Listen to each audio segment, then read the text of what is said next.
Hello friends, இன்றைக்கி நம்ம சேனலில் பார்க்க போகிறது ஸ்பெக்கட்டி எப்படி செய்யலான்றதை இப்போ பார்க்கலாம்.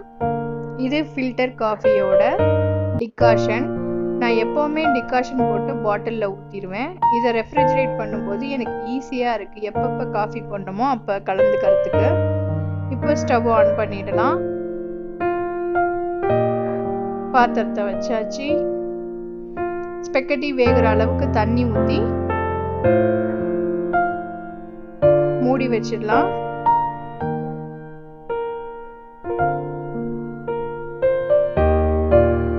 தண்ணி கொதிக்க ஆரம்பிக்குது. இந்த ஸ்டேஜில் ஸ்பெக்கட்டியை இதில் போட்டுடலாம்.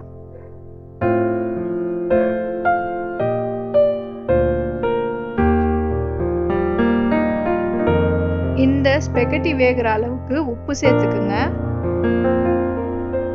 இது கூடவே ஒரு 2 ஸ்பூன் ஆலிவ் ஆயில் சேர்த்துக்குங்க, ஒன்னோட ஒன்று ஒட்டாமல் இருக்கிறதுக்கு. நான் வாஷ் பண்ணி வச்சிருக்க ப்ரொக்கோலியை சின்ன சின்ன பீசஸாக கட் பண்ணிக்கிறேன்.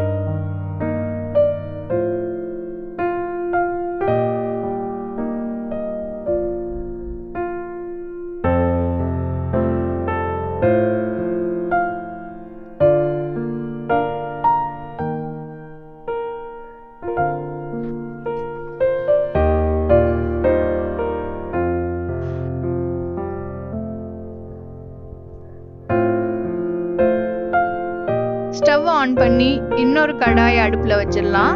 1 டேபிள் ஸ்பூன் பட்டர் சேர்த்துருக்கேன்.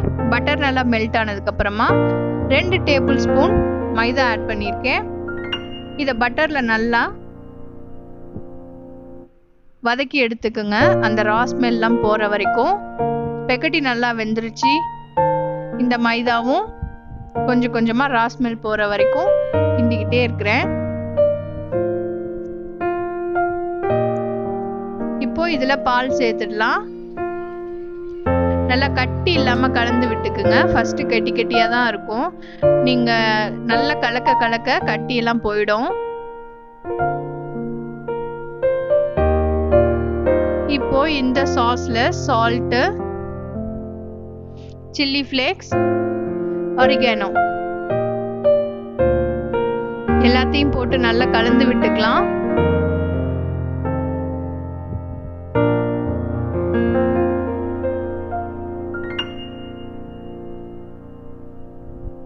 ஒரு ஸ்ட்ரெயினரில் வெந்த ஸ்பெக்கட்டியை வடிகட்டிடுவோம். அதே பாத்திரத்தில் கொஞ்சமாக பட்டர் இல்லாட்டினா ஆலிவ் ஆயில் போட்டுக்கிட்டு ப்ரொக்கோலியை இதில் சாட்டே பண்ணிடலாம். தேவையான அளவு தண்ணி ஊற்றிக்குங்க. இப்போ இதை மூடி வச்சிடலாம். ஒரு 2 நிமிஷம் போதும் ப்ரொக்கோலி வேகிறதுக்கு. நம்ம வெந்த ஸ்பெக்கட்டியை ஒயிட் சாஸில் போட்டு கலந்து விட்டுக்கலாம்.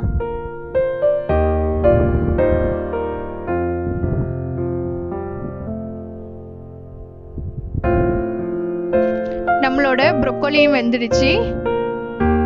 இது தண்ணியாக இருந்தாலும் பரவாயில்ல, நீங்கள் டைரெக்டாக பாஸ்தாவில் ஆட் பண்ணிடுங்க, ஈஸியாக மிங்கிள் ஆகிடும்.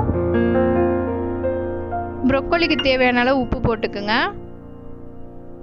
உங்களுக்கு என்ன சீஸ் பிடிக்குமோ அதை இதை கூட சேர்த்துக்குங்க. நான் இன்னைக்கு mozzarella சீஸ் ஆட் பண்ணியிருக்கேன். இப்போ ப்ரொக்கோலி இதில் கலந்து விட்டாச்சு.